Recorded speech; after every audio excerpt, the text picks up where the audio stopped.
السلام علیکم ورحمۃ اللہ وبرکاتہ۔ بسم اللہ الرحمن الرحیم۔ آج کی جو یہ کلپ ہے یہ استخارہ کے تعلق سے ہے۔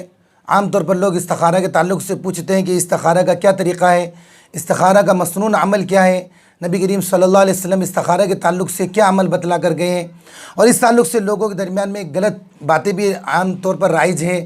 مثال کے طور پر استخارہ سے عشاء کے بعد ہی ہوگا، 2 رکعت نماز پڑھ کر ایک کروٹ سونا، کسی سے باتیں نہ کرنا، خواب کے اندر کسی بزرگ کا آنا اور وہ اس کام کے تعلق سے بتلانا، یہ تمام باتیں استخارہ کے تعلق سے غلط ہے جو عوام میں پھیلی ہوئی ہے۔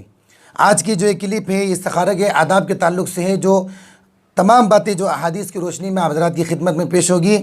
استخارہ کی دعا بھی ہے اور اسکرین پر بھی وہ دعا آئے گی، اور چھوٹی دعا بھی ہے، بڑی دعا بھی ہے، تو سارے حضرات توجہ فرمائیں۔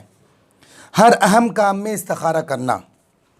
حضرت جابر رضی اللہ عنہ فرماتے ہیں کہ اللہ کے نبی ہمیں تمام کاموں میں استخارہ اسی طرح سکھاتے تھے جس طرح قرآن کی صورت سکھاتے تھے، یعنی استخارہ کا اتنا اہتمام کرتے تھے نبی کریم صلی اللہ علیہ وسلم کہ صحابی فرما رہے ہیں کہ ہمیں استخارہ کا عمل اتنی اہمیت کے ساتھ بتلاتے تھے جس طریقے سے قرآن کریم کی صورت ہمیں سکھلا رہے ہوں۔ کسی ایک جانب کو ترجیح دیے بغیر استخارہ کرنا۔ جب ہم استخارہ کر رہے ہیں کسی کام کے تعلق سے تو اس کام کی کوئی ایک پہلو ہمارے دل میں راجے نہیں ہونا چاہیے، عام طور پر چھوڑ دیں اور استخارہ عمل شروع کریں، کوئی ایک پہلو راجے نہ کرے ذہن میں۔ 2 رکعت پڑھنا اور نماز کے بعد یہ دعا مانگنا۔ 2 رکعت نماز پڑھ کر کے آپ صلی اللہ علیہ وسلم نے فرمایا جب تم میں سے کسی کو کوئی معاملہ درپیش ہو تو 2 رکعت نماز نفل پڑھیں، اس کے بعد میں یہ دعا ہے، تھوڑی بڑی سی ہے اور اسکرین پر بھی دعا آ رہی ہے، سر حضرات سنیں۔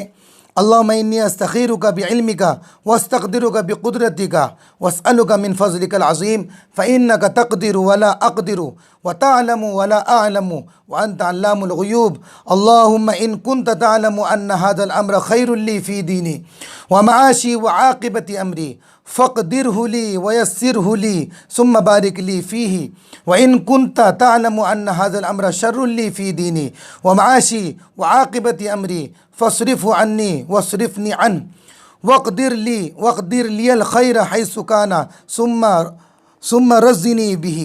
تو یہ دعا ہے، 2 رکعت نماز نفل پڑھنا، اس کے بعد میں یہ دعا پڑھنا اور اللہ تبارک تعالیٰ سے مانگنا۔ اللہ تبارک تعالیٰ کے سامنے اپنی محتاجگی اور بے کسی کا اظہار کرنا کہ اللہ آپ جو ہے ہر چیز کے معاملے کا اختیار رکھنے والے ہیں اور میں محتاج ہوں، میرے دل میں میرے پاس کسی چیز کا اختیار نہیں ہے، آپ ہی جو ہے میرے لیے اس کام کے اندر ایک پہلو کو راجح فرما دیں۔ استخارہ کے بعد دل کے میلان کے مطابق عمل کرنا۔ حضرت انس رضی اللہ عنہ فرماتے ہیں کہ آپ صلی اللہ علیہ وسلم نے ارشاد فرمایا جب تجھے کوئی معاملہ درپیش ہو تو اپنے رب سے 7 مرتبہ خیر طلب کر لے، پھر جو خیال اول تیرے دل پر غالب ہو اس سے کر گزر کہ خیر اسی میں ہے۔ یہ کوئی ضروری نہیں ہے کہ خواب کے اندر کوئی آدمی آئے گا اور وہ بتلائے گا، نہیں، اللہ تبارک تعالیٰ سے رجوع کر لیا، اللہ تبارک تعالیٰ سے مانگ لیے، پھر دل میں جو بھی پہلو راجح ہو رہا ہے اسی کو کر دینا۔ استخارہ کے بعد خواب میں کسی چیز کا واضح ہونا استخارہ کے لیے ضروری نہیں ہے، صرف دل کا رجحان کسی کام کی طرف ہو یہی کافی ہے۔ جب فوری ضرورت ہو تو کام سے پہلے کم از کم یہ دعا پڑھ لینا، یعنی آن دا اسپاٹ کوئی کام ہمارے سامنے ہے اور استخارہ کرنے کا ابھی موقع نہیں ہے، استخارہ کرنے کا وقت نہیں ہے، تو یہ چھوٹی سی دعا ہے، ہم میں سے ہر آدمی کو یاد کرنا چاہیے۔ اللہم اغفر لی واختر لی۔ حضرت ابوبکر صدیق رضی اللہ عنہ فرماتے ہیں کہ آپ صلی اللہ علیہ وسلم نے ارشاد فرمایا جب کسی کام کا ارادہ فرماتے تو یہ دعا پڑھتے اللہم اغفر لی واختر لی۔ تو یہ بہت اہم کلپ ہے آج کی۔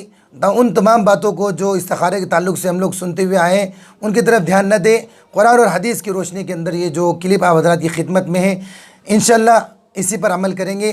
اللہ تبارک تعالیٰ ہمیں ان تمام باتوں پر عمل کرنے کی توفیق عطا فرمائے۔ السلام علیکم ورحمۃ اللہ وبرکاتہ۔